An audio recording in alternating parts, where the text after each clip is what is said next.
I do see um, in mutual aid a lot of people who wait for an hour or two, up to an hour, and then they disconnect too.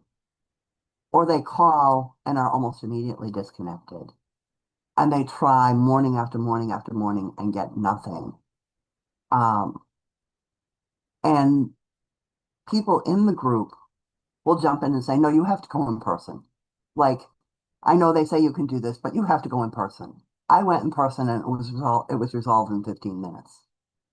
And that's somebody who had no kids to cart along. And, there are other people who talk about going and having to stand outside with their kids for half an hour before they can come in for an appointment.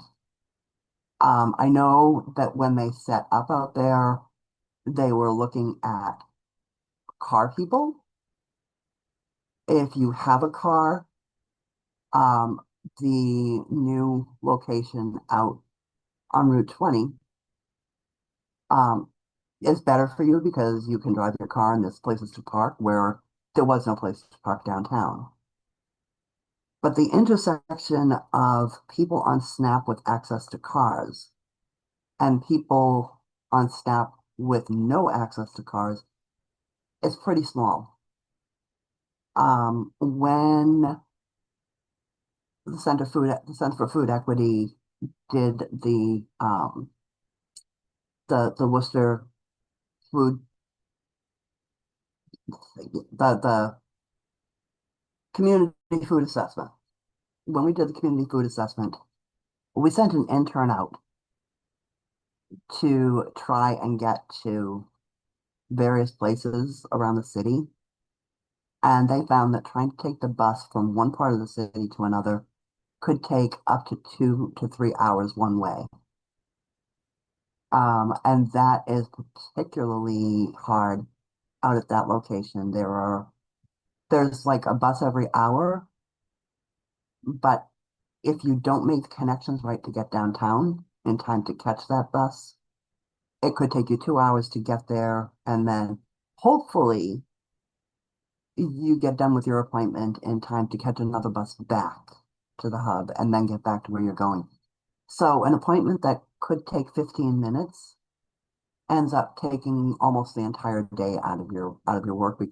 And if you are a working person on Snap, there's a good chance that you're cobbling together 2 or 3 part-time jobs, and you can't afford to miss work on any of them, or you lose that job.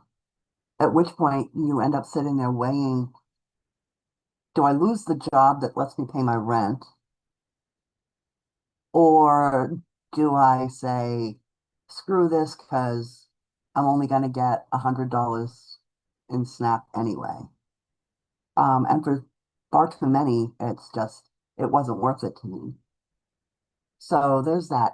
It's a really tough place to go for most people. That's, you know, it is what it is. I know that a lot of older people like me, I'm technically savvy. I, I've been I've been online since before anybody was ever online. I know how to use technology. I understand how kiosks work. I would still rather talk to a real person because being technically savvy doesn't change the fact that I can't go, oh, wait, I hit the wrong button. If I'm on a kiosk, I have to back out and start all over again. I just would much rather talk to a real person. So a lot of people would rather talk to a real person. Because of that, I've actually started talking a lot more about advocacy in the mutual aid Worcester group, and trying to like make people aware of, you hate those kiosks. Well, here's how you let them know. Here's how you let people know. And here's why. Like, you have kiosks because they won't let DTA hire more workers.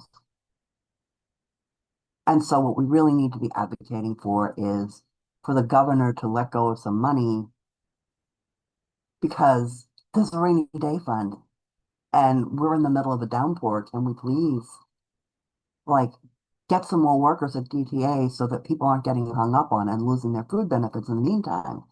It's all well and good to say, well, it'll get taken care of eventually, but having $600 in SNAP in 3 weeks doesn't put food on your table for your kids for 3 weeks.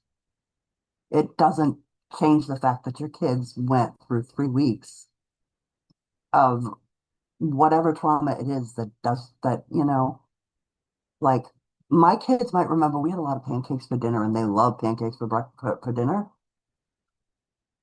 To me, I know that that means we didn't have any money, but I had flour and water, It just, I, I think we need more humanity in government, but that's a different story.